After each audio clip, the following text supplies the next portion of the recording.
About 20 seconds.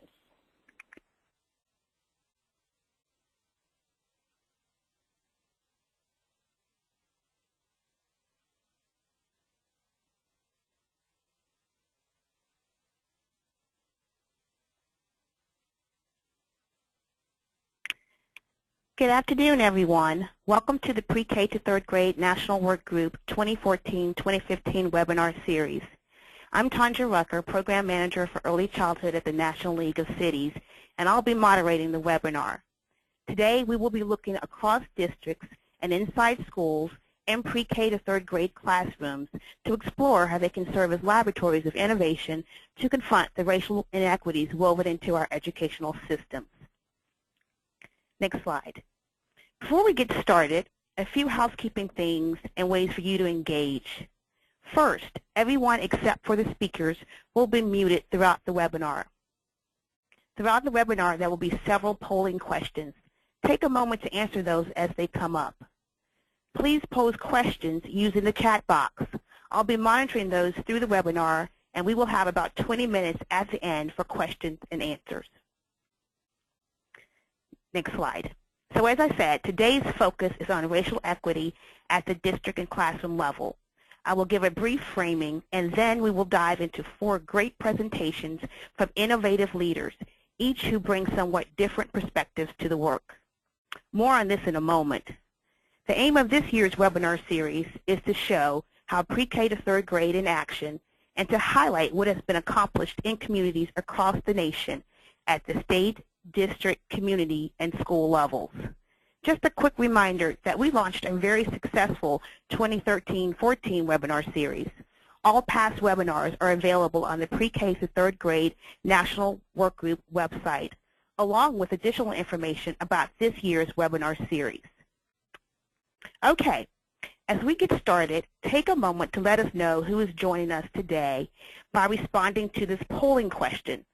This will help our speakers and make sure they are addressing their comments to the right audience. The question is, which category best describes your role? Please select only one.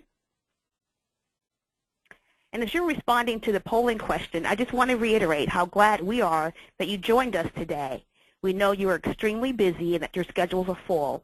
We hope the presentations are informative and that what you hear will add to your work and spark some concrete next steps. Let's take a look at the results of the polling question. It seems like we have a lot of folks who don't fit into the categories we designated today. We have a good number of school and district administrators, so we have a nice mix of folks on the call. Thank you, and once again, welcome, and we're glad you're with us this afternoon. Okay, I'm going to take a few moments to frame the conversation this afternoon. Ensuring that every child has an opportunity for strong early learning experiences to reach his or her highest potential is important and necessary work.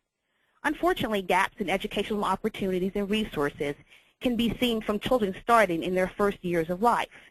Research shows that low-income and students of color have less access to high-quality early learning and instruction.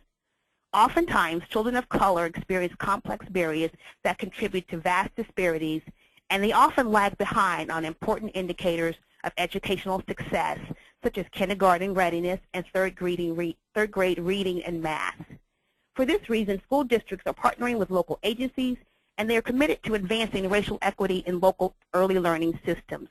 One way to do this is through strong state, district, and school leadership, a sustained commitment from stakeholders, and strategic actions to develop an integrated pathway of learning across the pre-K 3rd continuum. Today, we'll be spending some time learning how districts, schools, and pre-K to 3rd grade classroom can be laboratories of innovation.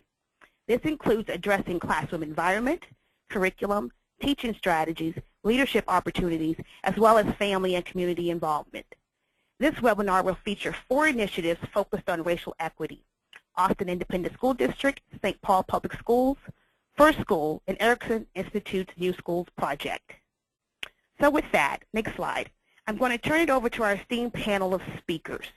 Angela Ward and Jacqueline Porter from Austin Independent School District, Jenna Rubel from the St. Paul Public Schools, Sharon Ritchie from Franklin Porter Graham Child Development Institute at UNC Chapel Hill, and Jane Fleming and Morella Kroom from Erickson Institute. Next slide. Our first set of speakers are Angela Ward and Jacqueline Porter from Austin Independent School District. Angela Ward has 18 years in public school education, serving as a classroom teacher, campus administrator, and central office administrator. In her current role of coordinator of cultural proficiency and inclusiveness, Angela is responsible for maintaining the district's designation as the largest No Place for Hate district in the United States.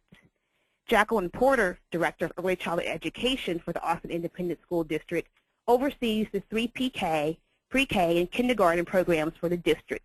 Ms. Porter has taught at the elementary school level and presently has over 25 years of experience as an educator. Welcome, Angela and Jackie. Thank you. Good afternoon. Hello, everyone. Well, we're so glad you were able to join us and present and talk with us for a few minutes. If you wouldn't mind, please share with the audience here how AEI, your school district, and community partners are coming together to promote racial equity across the pre-K third continuum. So take a few moments and share with us the great work underway in Austin.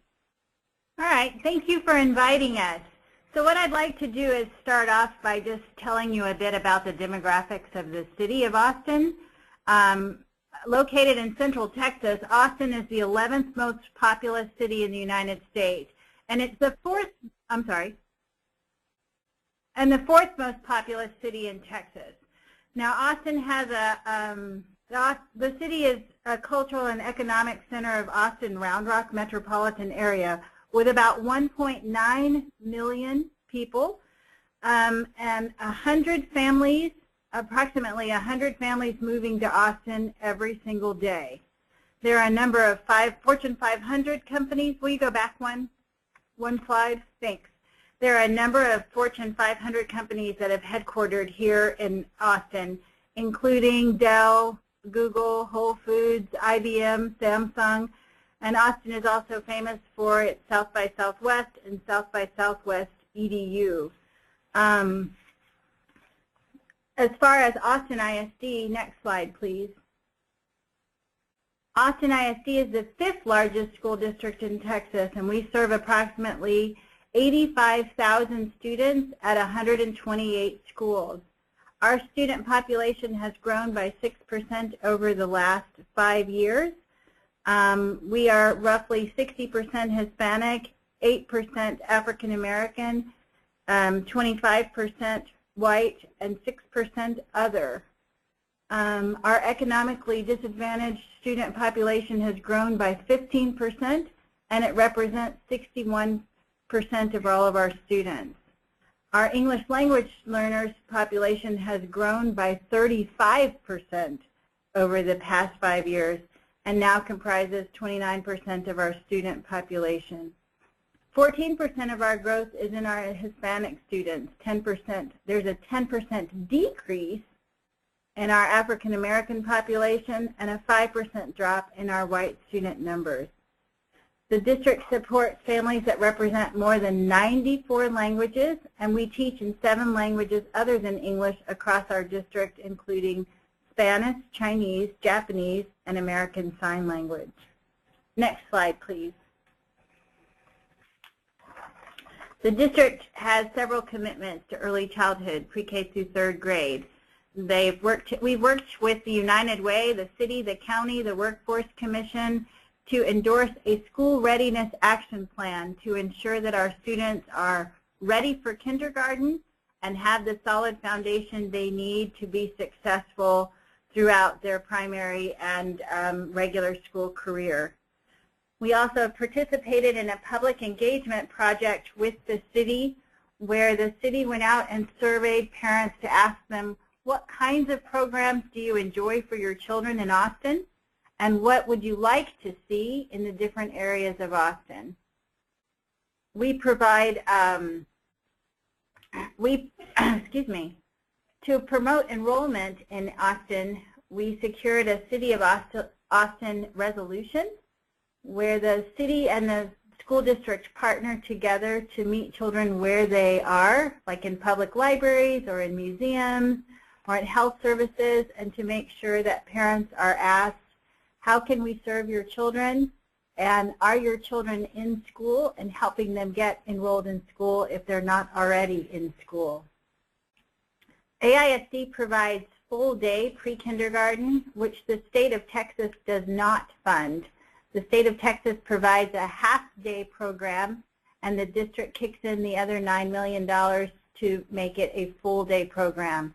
It's very important to us that the children have a solid foundation when they walk in the door, and so we're piloting a 3-year-old pre-K program to go along with the 4-year-old program that's full-day.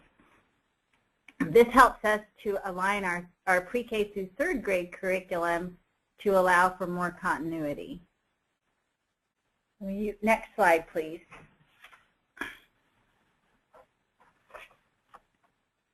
So we just wanted to make sure that before we get to the next part of the presentation that you have the ability to connect with us. Hashtag on Twitter, hashtag AISD Equity, and you can see each of our Twitter handles there. And so next slide, this is Angela Ward speaking now. Race equity in Austin ISD, we use an anti-racist lens as a crucial component of our cultural proficiency and inclusiveness work. So in the district, cultural proficiency and inclusiveness is where we encourage the will, we're developing the skill, and building the capacity in staff to develop equitable school environments for all children and families. Next slide, please. In Austin ISD, we hold student-focused conversations, and with those student-focused conversations, our aim is to eliminate the cradle-to-prison pipeline. And you'll learn more about that with the Children's Defense Fund. That's the originator of that, the cradle-to-prison pipeline study. Partners that we've worked with in Austin ISD, one of our largest partners, of course, is the Anti-Defamation League, who has supported us from day one to earn that designation as the largest No Place for Hate school district in the United States of America. And one of the things that kind of propelled us to be that is Lloyd, one of our senators, challenged our former superintendent when a smaller school district became No Place for Hate. Mind you, there were about 8 schools in that district, and our superintendent said, yes, we will do that. And so 3 years later, Austin ISD was able to earn that designation through the support of central office, campuses, and student leadership on each campus. So the No Place for Hate is kind of a wraparound in that central office has to do the 3 activities as well as each campus has to do 3 activities, and students are the catalyst on the campuses for what issues are we dealing with, what supports do we feel we need as student leaders on our campuses, and that's how No Place for Hate is propelled, and we're able to make sure that campuses have their own input into how the No Place for Hate activities go each year. Another one of our partners is the Center for the Elimination of Disproportionality and Disparities, and that's a group in our Health and Human Services Department at the state of Texas. And that group did a lot of work across the state of Texas, a lot of anti-racism work, partnering with the People's Institute for Survival and Beyond out of New Orleans. And with them, we did a lot of undoing racism workshops across the state of Texas, and Austin ISD connected with that group early on in our work towards becoming culturally proficient and inclusive. Another group are court-appointed special advocates, or the CASAs, that work with many of our students in Austin ISD. CASA of Travis County was a big partner with us. We did a lot of Race, the Power of an Illusion workshops where we actually utilized the PBS video series and sat around a room throughout an entire day and really looked at the issues of race equity in our country and how that relates to our work as educators and cross systems who all connect with and impact the students in our community. Next slide, please. Throughout our work, specifically with the Undoing Racism, we've been able to gather more staff input, more staff connections, and this next slide represents one of our principals who was very instrumental in our Principals Council on Race and Equity. The Principals Council on Race and Equity consists of elementary, middle, and high school principals There are about 15 to 20 of them, as well as central office staff who work together to look at disproportionality, disparities, and equitable and inequitable outcomes for students in our school system. This Principals Council was a direct result of the first Undoing Racism workshop that we held, that we sponsored as a school district 2 summers ago. And out of that, principals wanted to know, what else can we do? This principal in particular, Ms. Lloyd at Cunningham, is very focused on multiple ways to view cultural proficiency as that inside-out approach. So you'll see just a few of the things that she does in regards to connecting her campus work to cultural proficiency and inclusiveness. The micro-societies where students are leading on the campus. They have mayor, they have city council members, they have libraries, they have post office. Many different ways of involving the students in the work of the campus and involving them in having their own little piece of what it means to be a citizen. Campus hiring, she's been able to hire about 15 new teachers this year. And one of the things that she really focused on through our work, our race equity work, was, am I hiring the people who can truly begin to chip away at the disproportionality that we see?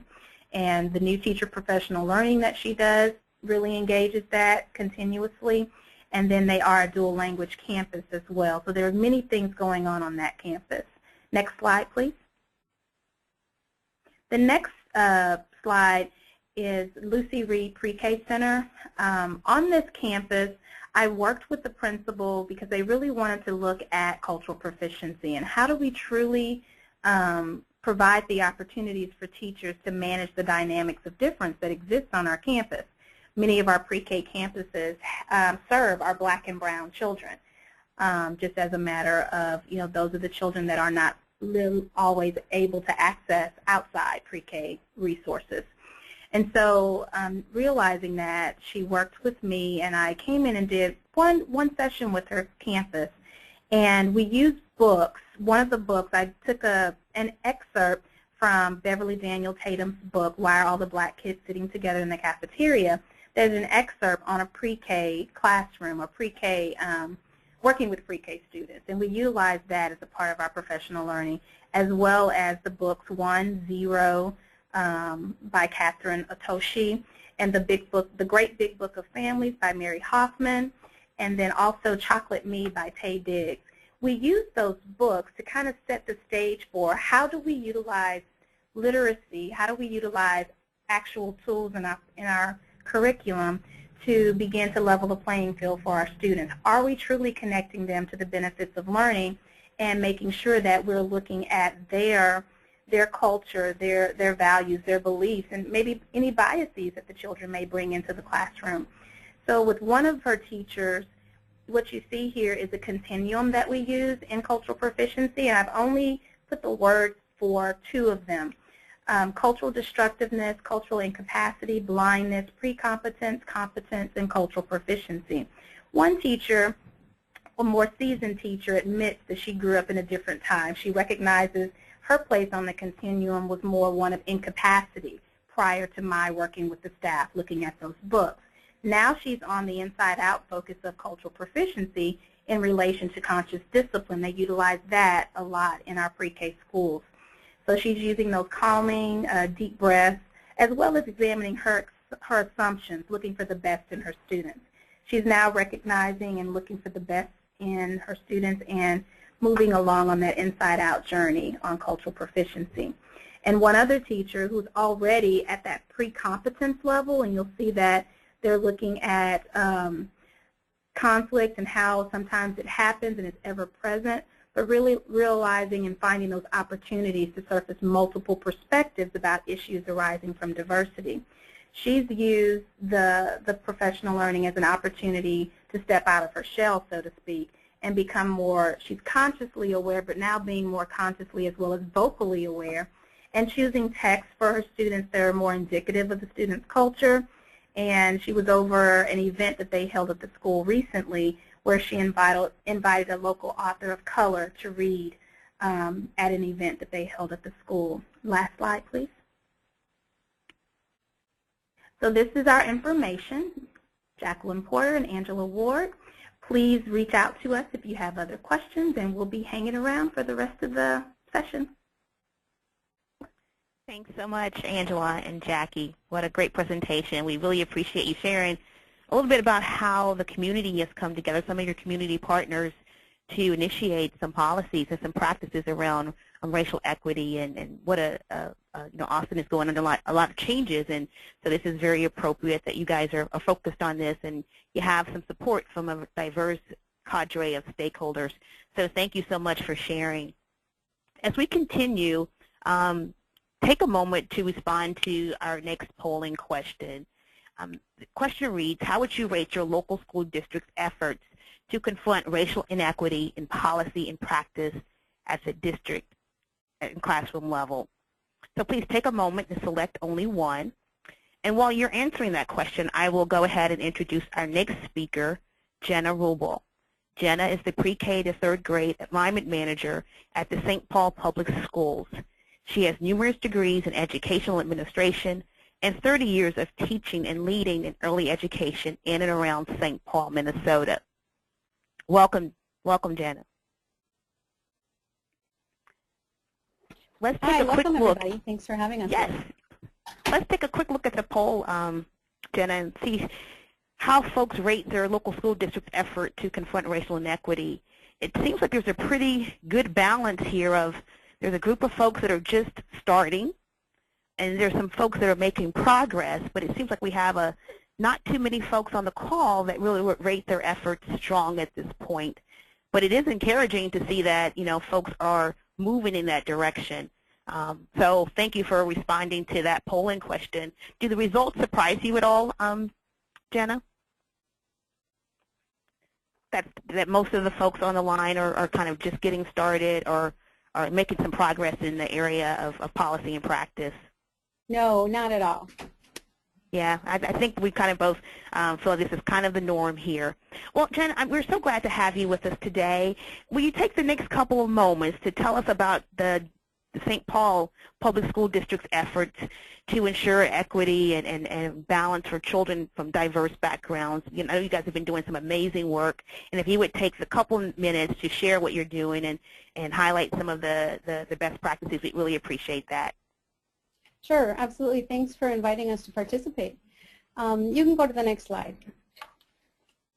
We're in St. Paul Public Schools in Minnesota, and we have approximately 40,000 students in St. Paul, and in that 40,000 students, we have kids who speak over 100 languages. You can look at the student demographics. It kind of defines we have 33% of our students are English language learners.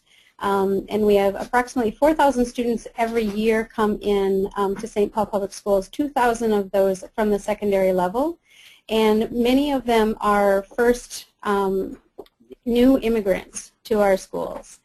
So we work, you can see that the diversity in our program is really rich. So we're working at looking at equity in a range of different ways. You can go to the next slide. About 5 years ago, or 4 years ago, we had a new superintendent begin in St. Paul, and she started a program or an initiative in St. Paul called Strong Schools, Strong Communities. We are now in the second phase of that this year. We're moving into our 5th year. We have 3 goals, and 2 of them I'm going to talk about with you today. The first one, as you can see, focuses on achievement.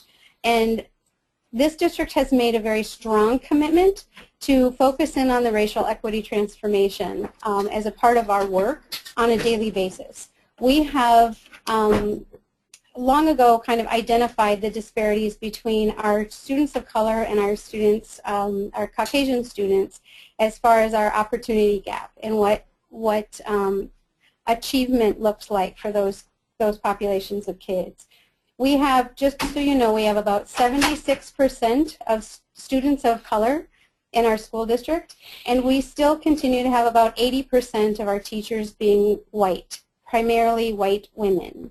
So looking at it from a student's perspective and a district perspective, one of our goals is really looking at trying to create learning environments that allow children to see themselves in the learning and in the work. So we're looking at changing practices and systems in the district so that they can have opportunities and experiences that really value the diversity and the cultural differences within families, rather than setting up barriers that get in the way of all students being successful in St. Paul. You can go to the next slide. We have made, as I said, a commitment to providing equity for all district employees as well as teachers and families, community members, sorry, and families. We started 4 years ago working with the Pacific Educational Group that is led by Glenn Singleton, which I'm guessing many people may know about. We looked at their first kind of coursework is looking at Beyond Diversity, and it supports staff in creating a framework around how to have conversations about race.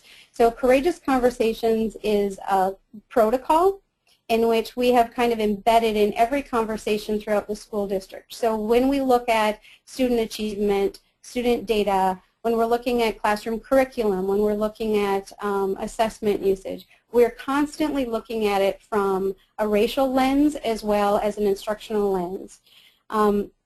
Every single district leader has had several years now of training and district support in having conversations and to really push back on everything, every decision that's made in the district has a perspective built in around what does this mean for every student in the district. How do all students come to our programs, be able to see themselves, engage in the work, and be successful in the end.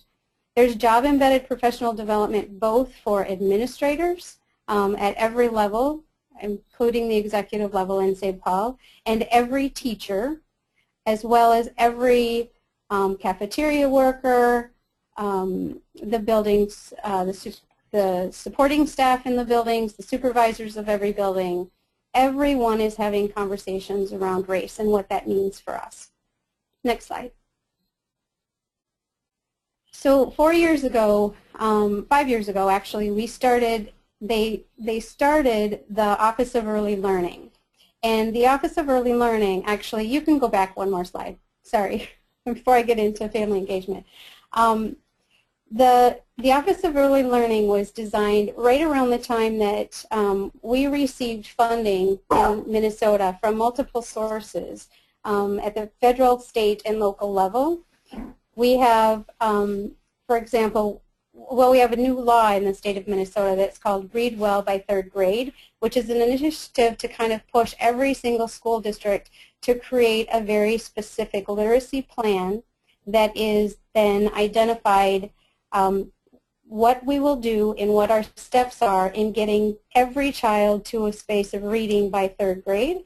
And that plan is then posted on every website for each school district so that community members, community partners, family members, everyone can access the plan for St. Paul and or any district that they live in Minnesota.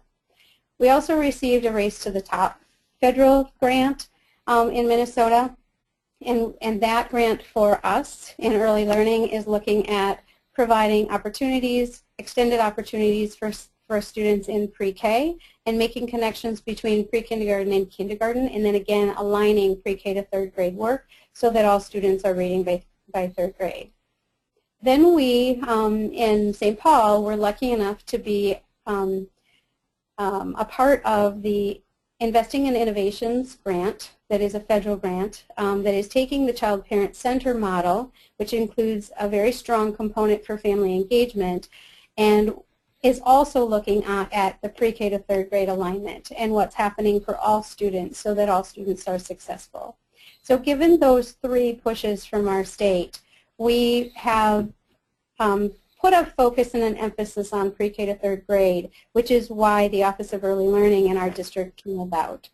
So we start with looking at what is it that our community needs and our community involving our families first. So now go ahead to the next slide.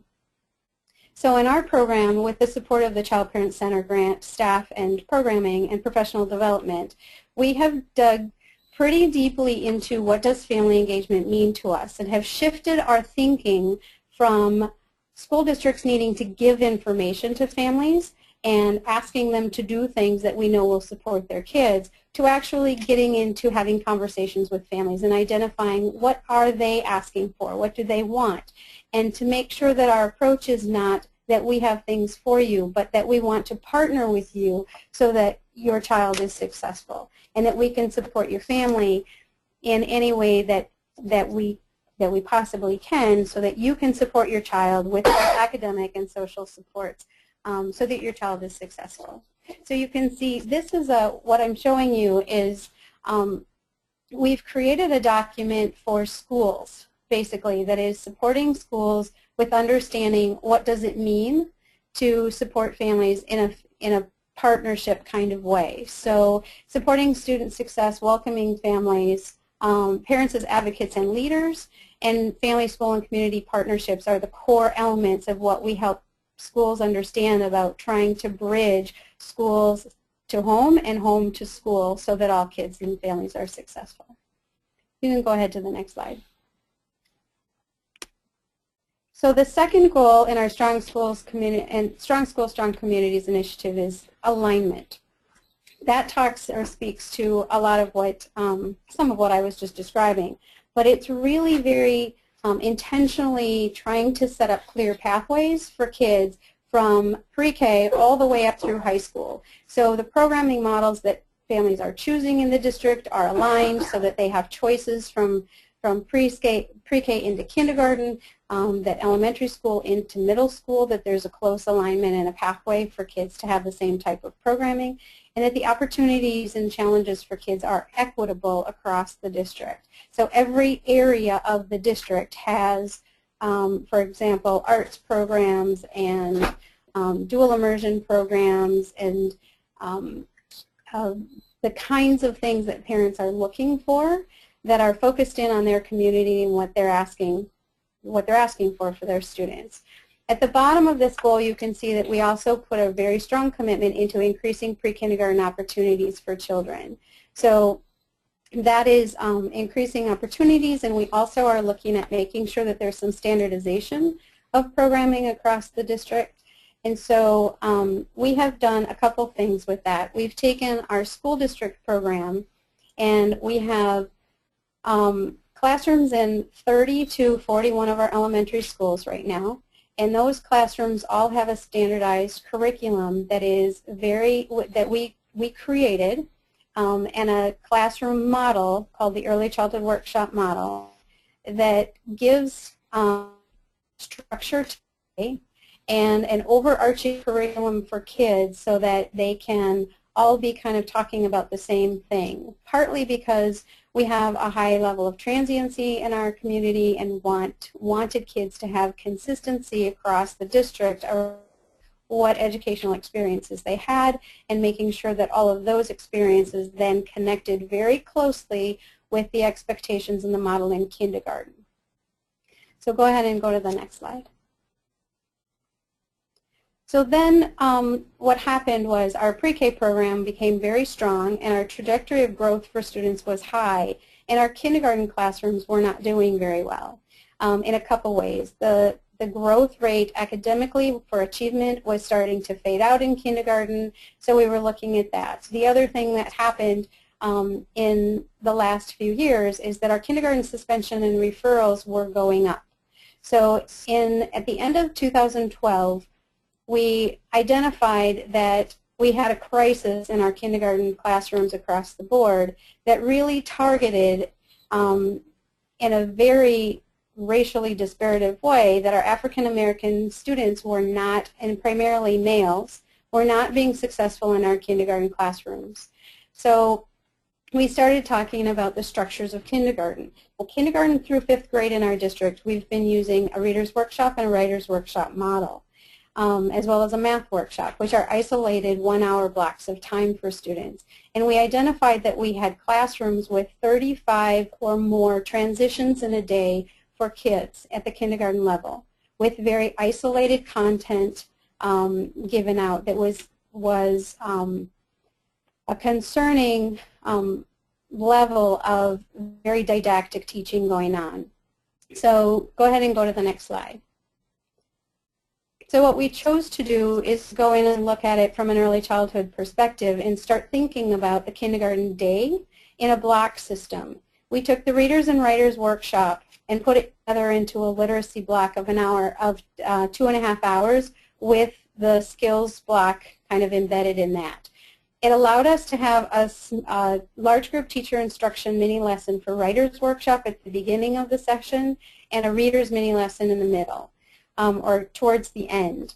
Skills and small group instruction happens in the middle of that session, and at the same time we've got a literacy work time going on. So it's active learning, it's a center-based approach, and then we worked and supported, we identified what was working best in our pre-K curriculum, and we created a curriculum that is an overarching theme-based curriculum so that the skills that were coming out of our reading and our math curriculum were then embedded into a bigger idea for kids to be able to engage in something that they're studying. And the reading, writing, and math skills were embedded into an area of study for kids. So go to the next slide.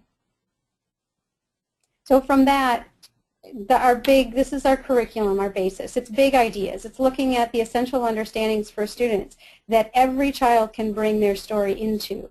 Communities, change, and living things are things that will grow with them throughout their educational career, but also allow kids to bring their experiences into the work in school. Next slide. This is what happened with our behavior, just specifically our behavior data.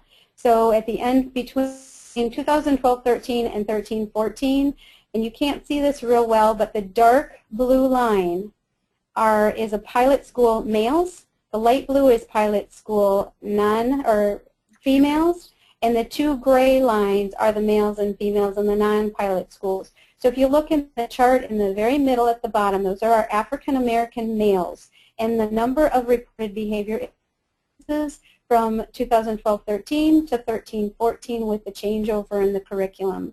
And we felt pretty good about the fact that we're able to engage kids at a much higher level because they have something to focus in on, sense to them, and is meaningful. Next slide. Then we looked at our achievement data and what it looks like just at the end of the year 13-14 from the year prior. The green and darker gray lines on the left side are our pilot schools. So those schools made, and the green lines are you can see the assessment elements down below, like oral language, for example, is the first one. Our students in the pilot schools made a 12% gain, and our non-pilot schools made a 7% gain. Letter sound was a 55% gain for our pilot schools. So you can see that we're actually pretty happy with the results for a first-year implementation that was very complicated for teachers. We're moving in the right direction. Next. So, sorry, I didn't mean to head off to the polling question.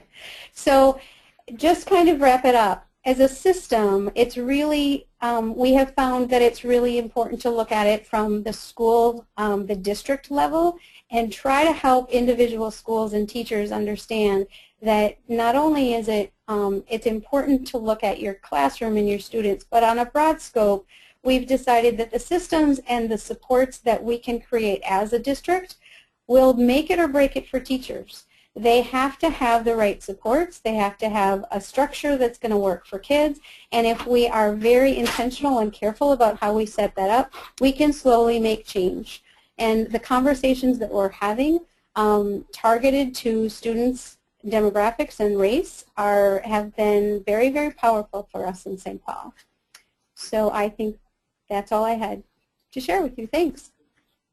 Yeah, thank you, Jenna. That was a wonderful presentation, and it's very inspiring to hear about the thoughtful and very intentional work that you guys have undertaken there in St. Paul to support your educators and help them make the necessary adjustments and changes that they need to make at the classroom level, and also to hear about how you engage parents and families in this very important endeavor. So thank you so much for that wonderful presentation. As we transition, let's take a moment to answer another polling question here. Has the curriculum you've been using been updated or adjusted based on student need and changes in demographics? Please select yes or no. And while you're doing that, I'm going to introduce our next speaker, Sharon Ritchie. Many of you know Sharon. She's well known throughout the field of education. And she's been in the field for over 35 years, and this has included experience as a teacher, program director, teacher educator, and researcher.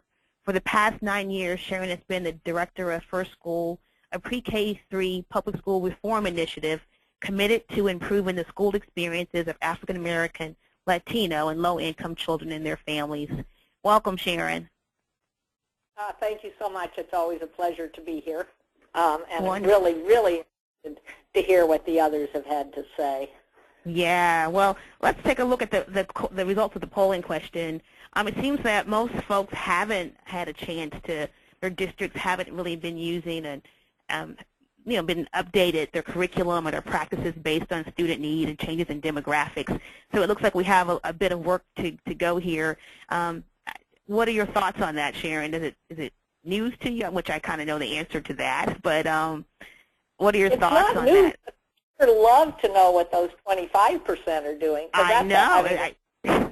Correct. Me too. Maybe we need to do a little bit of probing there if we could. Thank you, Sharon. I mean, folks know about the great work that you've been doing to use classroom observation data, to help educators, to inquire about their practice and what they're doing in the classroom, and even to make changes. And Jenna just talked a little bit about that, that they're doing that in St. Paul. But if you wouldn't mind, just take a few minutes and share with us some of the things that you're observing and the work at First School and how this relates to, how do we support young children of color and from low-income backgrounds. If you could take the next couple of minutes, we'd appreciate it. Sure, and I'm loving hearing Jenna's work and the work in St. Paul. I think it's going to be interesting to see how our work dovetails, because it surely does. So as you said in the introduction, the goal of First School is to improve the school experiences of African American and Latino children and those who come from less advantaged homes. And we talk about school experiences explicitly because we believe that far too often that these very children get frequent messages that they don't belong, that they're not valuable nor valued.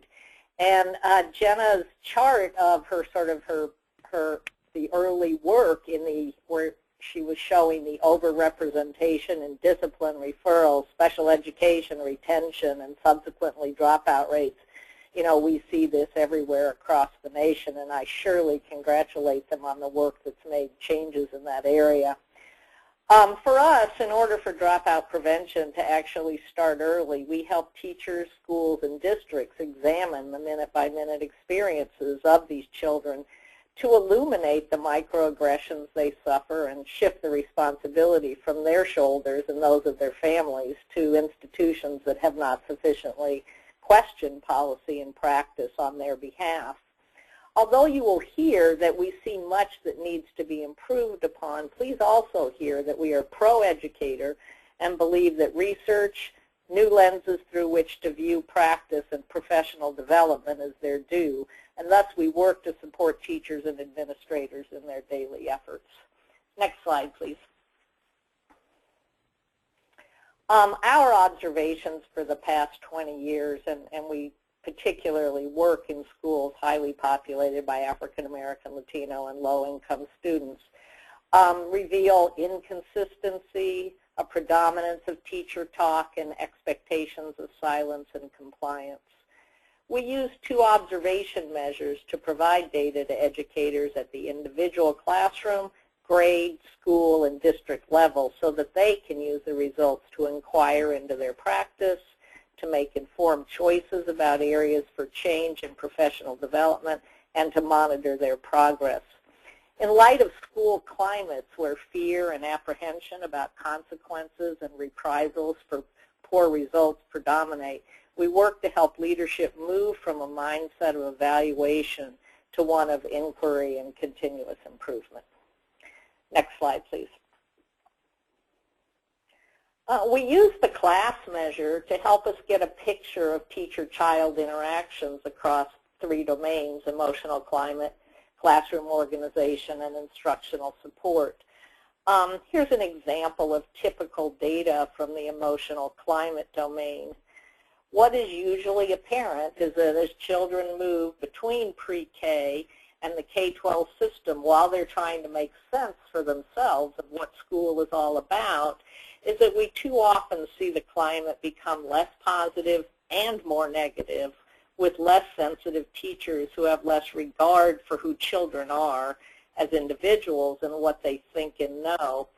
In light of the particular importance of self-efficacy and racial and cultural positive identity development, this is particularly notable. We also know how important it is for young children to have 2 or more good years in a row to ensure a positive educational trajectory, particularly for the most vulnerable children. And so we use this data to help teachers focus on specific areas of improvement to ensure more consistent environments for their children and a stronger focus on their social emotional development. Next slide, please. The Snapshot Measure, so this is data from the Snapshot, provides teachers with a picture of what their children experience on a minute-by-minute basis across a full school day. In this graph, we help teachers look at the activity settings their children take part in their own classroom, and then provide them with a picture of how those experiences are aligned across pre-K through 2nd grade. It's interesting to us that, in general, programs for children aged 0 to 5 have a primary aim of helping children negotiate relationships, space, and materials. And children who've had pre-K or other 0 to 5 programs have been supported to do the important work of developing self-regulation and autonomy. Yet typically as they enter the kindergarten door, their practice of these skills and even the concept of choice is replaced by teacher control in whole group settings and an expectation that for a quarter of the day they should be able to manage their own learning. We ask teachers as they look at this data to consider the effect of such a dramatic change on a 5-year-old as they move from the settings that they've had in pre-K into kindergarten, and help them think about ways to smooth those transitions in support of giving children a successful start. We also pose questions about how children handle multiple hours in whole group or working on their own. Too often, teachers tell us that boys and boys of color are the ones who get in trouble or who are distracted regularly during these times. Again, we go back to improving the school experiences of these children. And being in trouble, turning their cards, missing the ice cream party, sitting out at recess, or being threatened with a call home does not improve their feelings of belonging or value. This message of not belonging is not only apparent to the children who are struggling with the expectations, but also to those who watch and start coming to their own conclusions about who is valued in school and who is not. As we consider how important it is for children to also develop academically, how can teachers optimize learning for their students by reevaluating their learning settings as a way to ensure success rather than perpetuating failure? Next slide, please. In this slide, you'll see also some of the kind of things that you saw in Jenna's slide. We look at the amount of time children engage in components of balanced literacy. And if you like to think in minutes instead of percentages, multiply each percent by 4, and that will give you the minutes. The focus on professional development and literacy has had a positive effect. We see real time dedicated to literacy and a balance between eyes on text and phonemic awareness. But we also see something so pervasive that we have come to call it a culture of silence. No matter what district, what state, what age group, we consistently see that meaningful conversations between teachers and students is limited usually to an average of about 28 minutes a day, and that intentional vocabulary development is almost non-existent. And this is despite the knowledge that oral language and vocabulary development are strong predictors of 3rd grade outcomes. We ask teachers to consider the following when they're looking at this data. How do we know what children have learned if we don't ask them? How do they gain better understanding? By articulating their own thinking and listening to the multiple perspectives of their peers. We are particularly concerned as we think about our children of color and the importance of them having a voice, of knowing what they think, feel, and know, are interested in, or confused about is important to their teachers and to their peers. Next slide, please. In this slide, we help teachers look at the teaching approaches of scaffolded, didactic, and reflective instruction. They're all important for the learning of young children. And again, we see the effect of professional development and literacy. Teachers are more able to scaffold learning. They're more able to ask open-ended questions and engage children in the work. But when talking to teachers about this data, we invariably hear that they scaffold learning less in math because there is only one right answer. I think the Common Core is having an impact here as teachers are getting more practice in cognitively guided instruction and are learning the value of process over product. Teachers are also struggle to engage children in exploring their own thinking. The zeros in their reflection shows that we're seeing very little of teachers giving kids the opportunity to ask children about how they figured things out or to provide evidence for what they think and do things and why they do things the way that they do. Again, I think the Common Core is helping us there, and over time we are starting to see that number change. Next slide, please. We knew we had to respond to what we see as the state of schooling for African American and Latino children and those who come from less advantaged homes. We knew also that teachers were overwhelmed with having to learn too many new things, and we wanted to be able to focus on essential areas. We did a deep dive into the literature to find instructional practices that were particularly supportive for them. We also found that these very same practices were detrimental to these children in their absence. The practices ended up falling logically into three cultures. Children must first be cared for and valued across all developmental domains and for who they are culturally and racially. They must see themselves as skilled and competent contributors to the classroom, and they must have a chance to move beyond minimal competencies to excellence. We help teachers link these instructional practices to research and to their data in their quest for equity in their classrooms. Next slide, please. So this is our mandate, and we must work to help educators and administrators question practices that perpetuate inequity. We must attend to inconsistencies and ensure that children, especially children of color, are given the respect and quality education they deserve.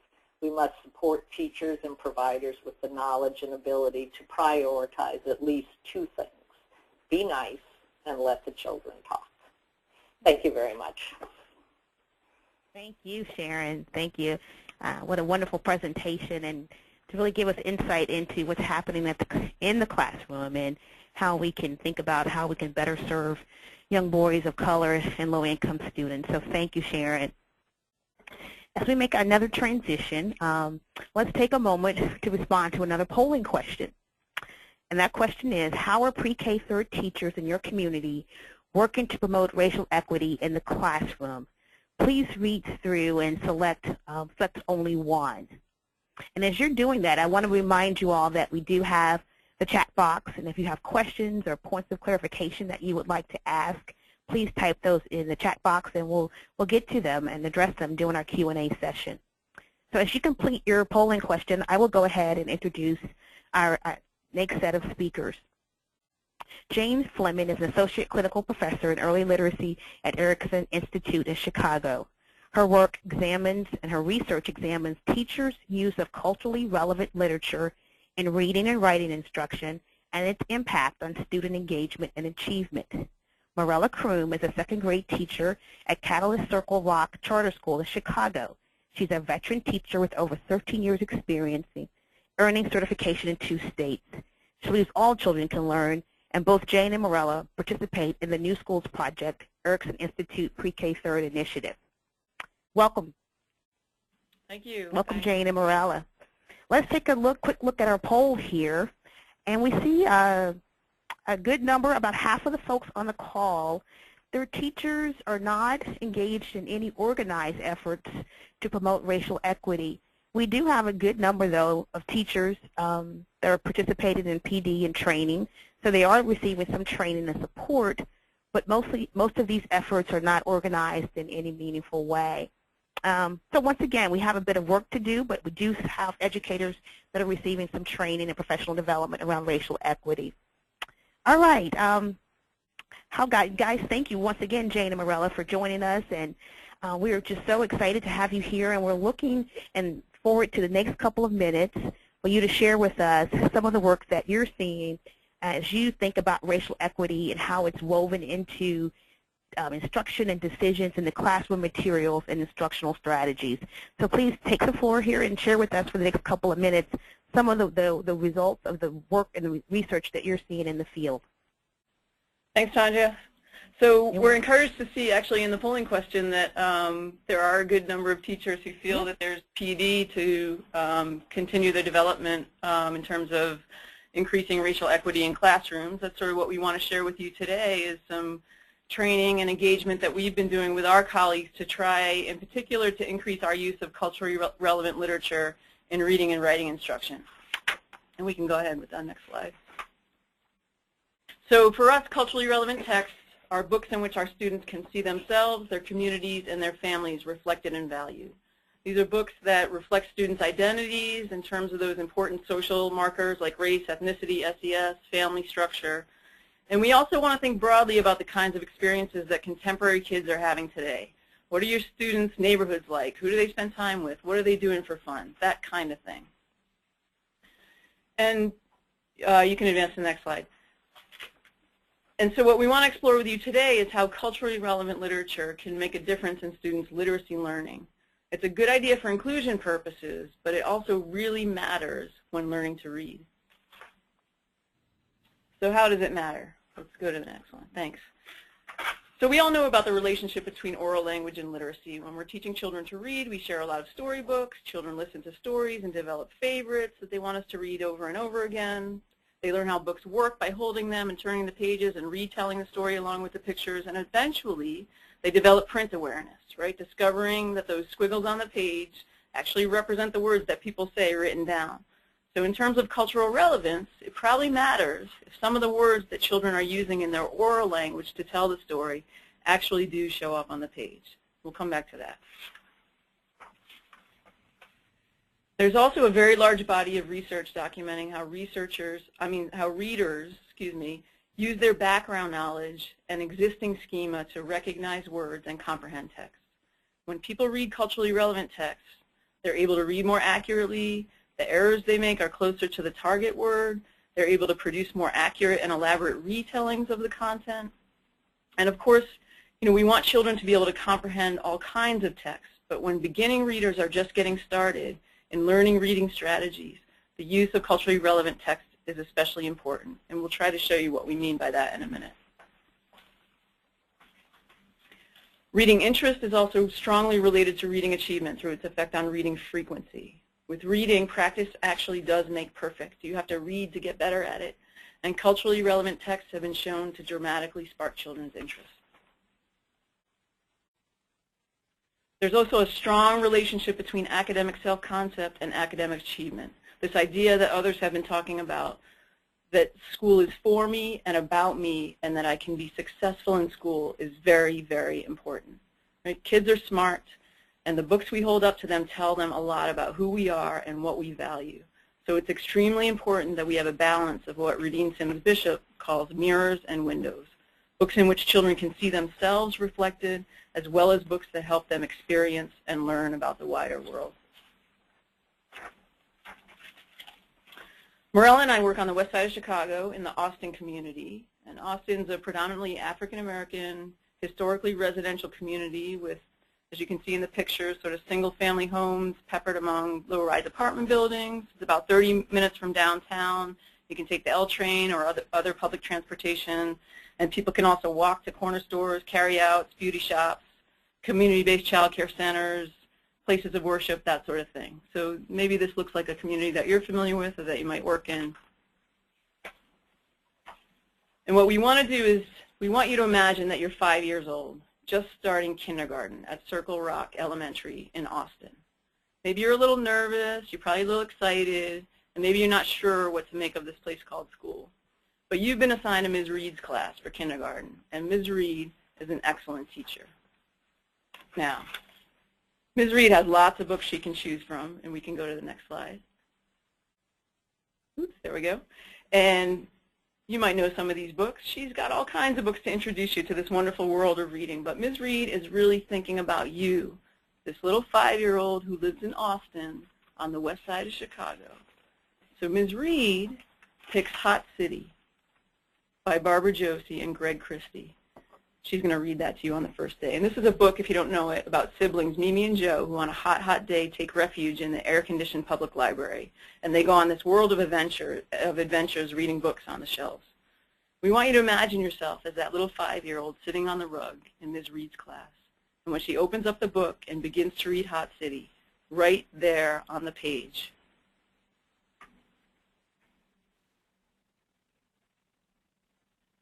is your block. If I'm a 5-year-old at Circle Rock Elementary in Austin, I know this story, right? I know that's just like the number 85 bus, comes right down Central Avenue, stops on the corner in front of my school. I can describe what that bus looks like, what it sounds like, what it smells like. I know Miss Trudy drives that bus most weekdays. I know exactly what it feels like to step off that cool CTA bus onto the hot, hot pavement. If I'm a 5-year-old at Circle Rock Elementary, I can tell this story. And that is a really, really important part of emergent literacy development. What's more is that some of the words I'm likely to use as a 5-year-old to tell the story are words that actually show up on the page. We can go to the next one. Thank you. So the one thing Ms. Reed is trying to do is to hold up a mirror to be sure I feel included, and I know that school is going to be for and about me. But she's also doing something really important for cognitive development and literacy learning. She's selecting a text that's going to help situate learning in the zone of proximal development, that Vygotskian sweet spot for learning that we all know about, right? Ms. Reed is using Hot City to ground instruction in a familiar context, so now she can teach me some new content about word recognition or reading comprehension. What we would argue, though, is that too many times we're trying to teach reading skills using texts that are too far outside our students' ZPD. So let us show you what we mean. We all know about visualization as a comprehension strategies, right? We teach children how to picture or make a movie in their minds about what's going on in the text because that supports meaning making. It's what good readers do. So in almost every curriculum, you'll see units or lessons on visualization. And this one happens to be from Harcourt Storytown. And the core text selection for visualization is Bat Loves the Night by Nicola Davies. This is a beautiful book about a bat that flies around in the country at night looking for its prey. It's a great choice for teaching content in a unit on maybe animal habitats or maybe even sound, right, how bats use echolocation. And bats are creepy, which kids love.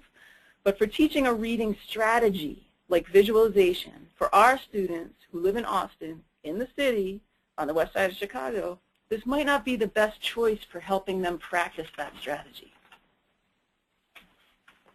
Instead, what we might choose is something like Black Cat by Christopher Myers, which is about a cat who wanders around the city at night exploring things, looking for prey. Same idea, similar theme. It's an equally complex text. We're not watering this down, right, in terms of a simpler book. But the choice of text helps situate the learning in the ZPD, giving our students an opportunity to actually really practice visualization because they have experience with this. It doesn't mean I'm never going to use Bat Loves the Night, but it might not be the best text for me to launch this unit on visualization with our students.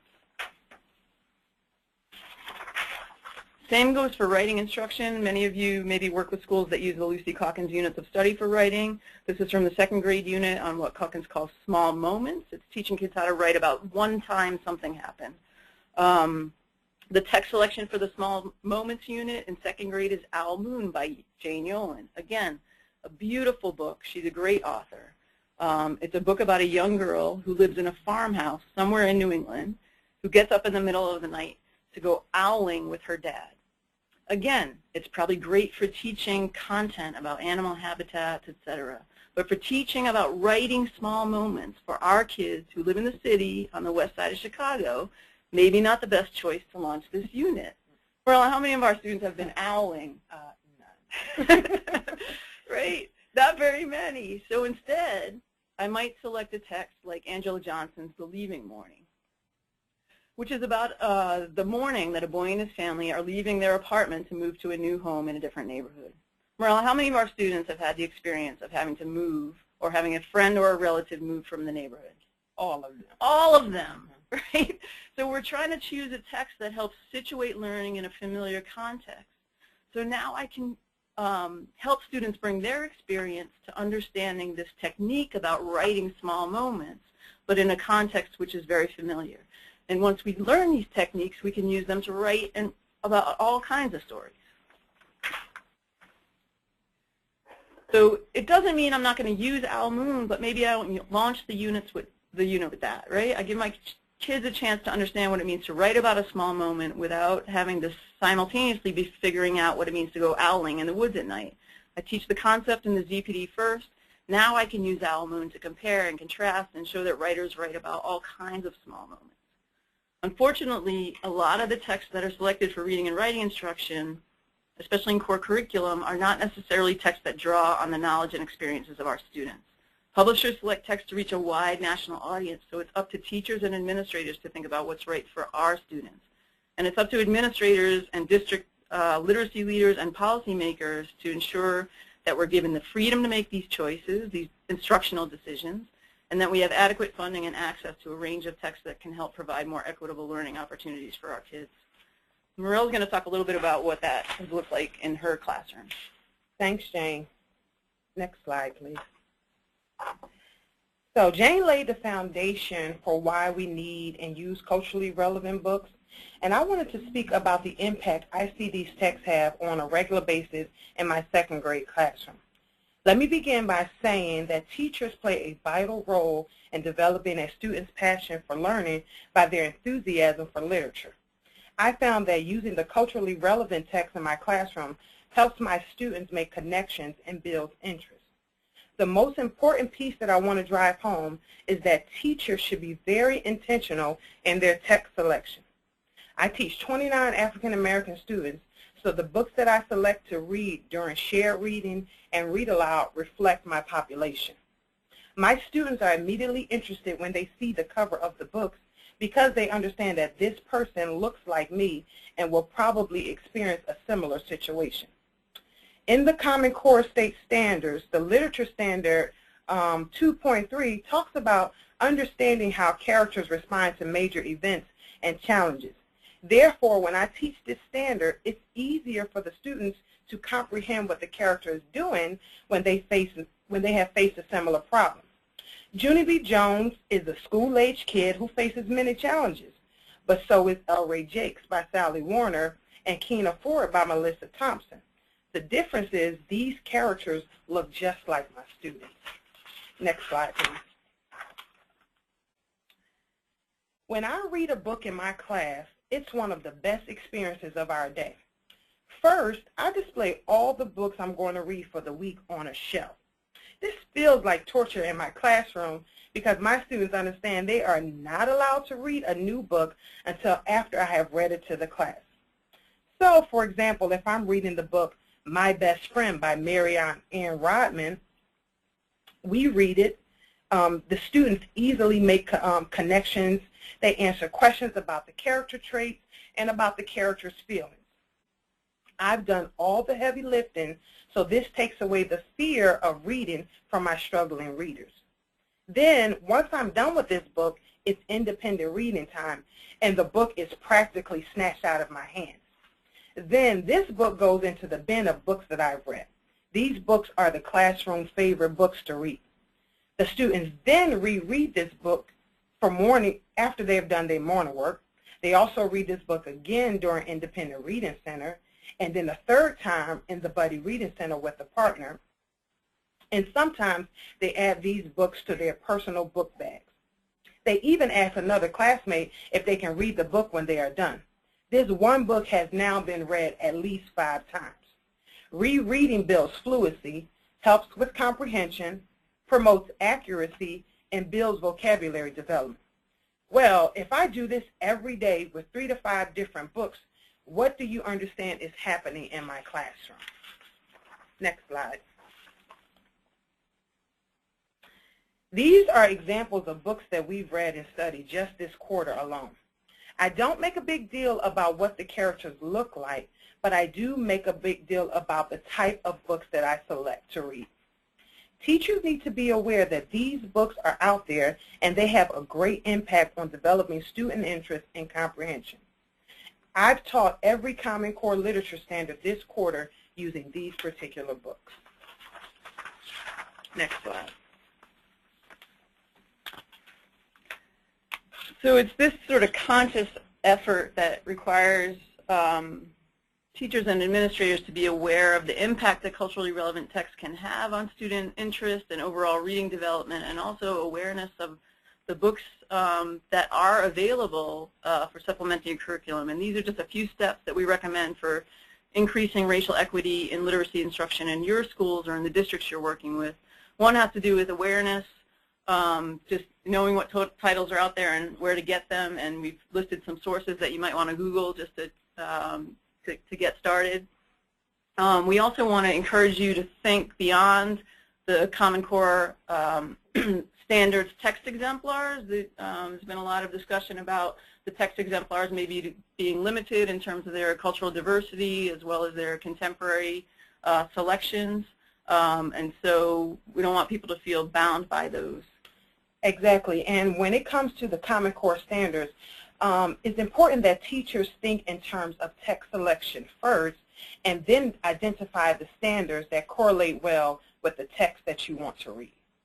A couple of quick things for administrators and policymakers too is that, to add more cultural relevance to the curriculum, we can't over-rely on teachers to build their own classroom collections. We really need to support the development of high-quality, culturally relevant classroom libraries and not be asking teachers to be just the sole choosers and purchasers of these books. It's a collective effort at the school and district level, making district dollars available for these purchases and making intentional selections about books that can be supplemented with your core curriculum. It's also important to make sure teachers have training and also time to develop text sets around the units of study that they are engaging students in as they're thinking about more culturally relevant text options. And then just for administrators, we hope can maintain flexibility for staff in being able to integrate and supplement the core curriculum with more culturally relevant text and not feel that they have to be bound necessarily by the selection that the publisher of your core curriculum recommends. Thanks, Jane and Morella. Thanks so much for sharing and challenging us to think more about infusing culturally relevant materials, into our instructional practices and having them to be relevant and build upon the experiences of the students that you're serving. So thank you so much for a wonderful presentation. And we have concluded our 4 presentations for the day, and we're going to transition in just a moment to another polling question. And the question is your district providing training for educators to infuse culturally relevant text and exercises into the daily practices of the classroom environment? Please answer, respond yes or no. And just another reminder, if you haven't submitted your questions, please do so now using the chat box. And let's see what the poll results are showing in just a few minutes.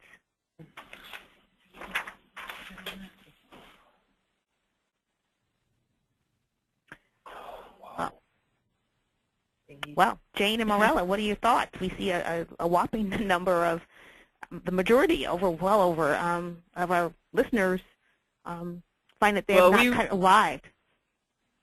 This isn't that surprising, unfortunately, Yeah. but we hope that the webinar helps to raise awareness a little bit. We really would direct people to some of the resources that are listed on that last slide in terms of the first bullet, places to go just to learn about culturally relevant text. And it's I'm sorry, it's really about awareness too. So the more teachers are, become aware of the fact that they need to make sure that they're using culturally relevant text, I think the easier it'll become.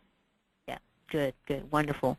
Well, we're going to have this available for folks, the slides on our website, so folks will be able to go back and pull from those resources. Once again, thank you both so much. I just want to thank all our speakers for sharing such rich and fruitful presentations with thoughtful leaders that are using research to drive their work at the local and district level, at the schools and in classroom levels. We can make progress towards all children receiving quality and culturally relevant early learning experiences. And I think our presenters have shown today that when we do that, we can improve the minute-by-minute school experiences of children of color and those who come from less advantaged homes. So thank you once again, presenters. We're now at the point in our webinar we have question and answers, Q&A, and so some of you have been sharing questions with us. And for our first question, I want to queue up Austin and St. Paul, and we have about 12, 15 minutes for our Q&A, so if you guys could be very concise in your responses. But Jackie, Angela, and Jenna, if you could respond, and we have a question here from your vantage point at the district level, but also doing a lot of work at the classroom level, where can we start with race and equity work? What's a good place to start if you haven't been engaged in this work in an organized way? So I'll start with Austin.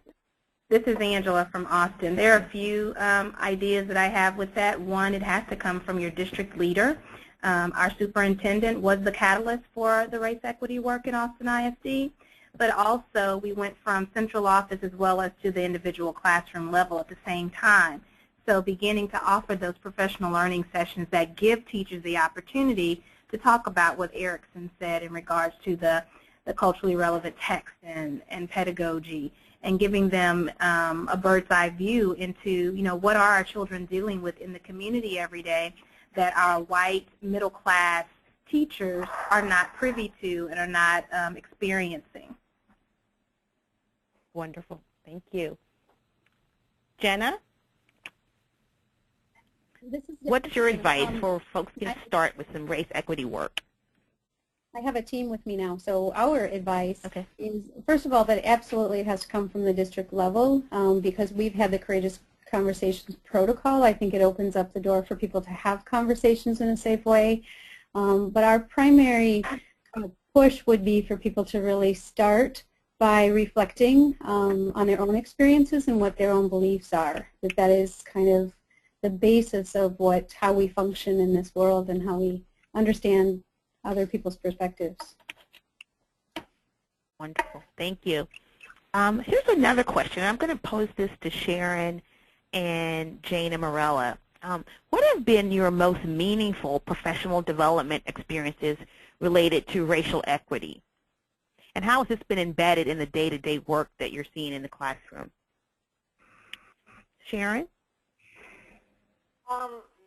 Because, everything we do is based on using data, it really is about being able to use our sessions when they are examining their own data and they're looking at grade level or school level data, and being able to pose those same questions that I just talked about. Like, if you're a teacher who has 3 hours of whole group instruction each day, it's, the question is how is that working for the kids? And then to really tease that apart and find out, well, if there's 5 kids and they're all African American boys and they're all struggling during that time, then how do you really rethink what's happening? I think the other thing that I think is impactful is trying to help teachers view their treatment of what is seen as behavior and what is seen as academics as basically the same job. Right now, teachers are infinitely patient to teach kids how to write their names and sound things out and add small numbers, but when it comes to the expectation of sitting on the carpet or getting in line, then it becomes a discipline issue, something that, that there's far less patience for. So I think a lot of our good work comes from really helping people, teachers of young children, see that the job is the same, that it isn't about having kids be in trouble for not being able to do those things, but rather the responsibility of the teacher to teach them how to do it. Good. Wonderful. Thank you, Sharon. Jane and Marella? Sure. I would just add, I think the most exciting thing for us has been seeing teachers in professional development just take these ideas and run with them. So it really is a question, I think, of awareness and access to text. As soon as we talk about these ideas and share a lot of these books with teachers, they get it right away. There's no question, right? And to see teachers just take it and run with it, and then to see the impact on children. I mean, Marella can speak to this even more than I, but to see the level of literature discussion in terms of the conversation, the discussion among students that these kinds of texts spark is just incredible. It really is, and I can really attest to what Jane is saying, because prior to the PD that we received at our school about culturally relevant text, I thought about it, and even as an African-American woman, it just wasn't something that I thought about enough, not, to the point that I'm thinking about it now. So it really is about understanding that this is important, and then realizing the impact that reading these culturally relevant books really have on students' interest, their comprehension level, their fluency, and their accuracy and vocabulary development. So it really is about awareness. Well, let's stay with Erickson for a minute, because I have a question, a follow-up question to that. How would you select culturally relevant materials when you have children in your class from multiple racial and cultural backgrounds? This is really challenging, actually, because as we sometimes talk about, Merle and I, there's some limited diversity in publishing. So if your class or your school is extremely culturally and linguistically diverse, sometimes it can be a challenge to find books that represent all students and their families. But we do have shared some sources, so we would recommend those go-to sources on the slide. And the other thing that we've experimented with some schools is just bringing stories, family stories into the classroom, right? So if you can't find a book that you're looking for, write one with the children, and to invite family members and caregivers sort of into that process, so that we're bringing in family stories and using students' real experiences to create books. Wonderful, thanks. This question is for Jenna from St. Paul. Jenna, what are some strategies that you used in the classroom to decrease that inappropriate behaviors along with the change in the daily schedule? What were some of the strategies that you used? We're going to stay at the classroom level for a minute.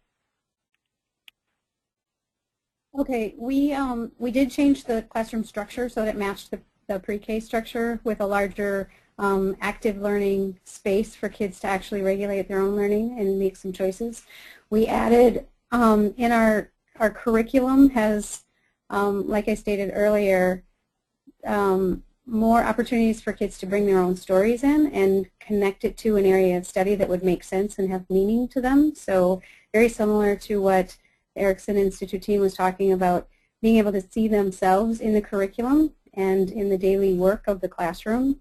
And then we also added in, we used the taxi information and the solution kit, which is a social emotional, basically it's a set of vocabulary and language to talk about what happens when you have a problem in the classroom, what are the choices that you have, and how do you solve those problems, with multiple solutions, and there are visual cueing cards that go along with what each of those solutions are. And then the teachers went into small group instruction and taught very explicitly what each of those solutions was, like ask a teacher, share, trade, wait and take turns, all of those things that then creates a culture for kids around how do we work together in community and what does that look like. So those were probably the key pieces. Anybody have anything else to add? Okay.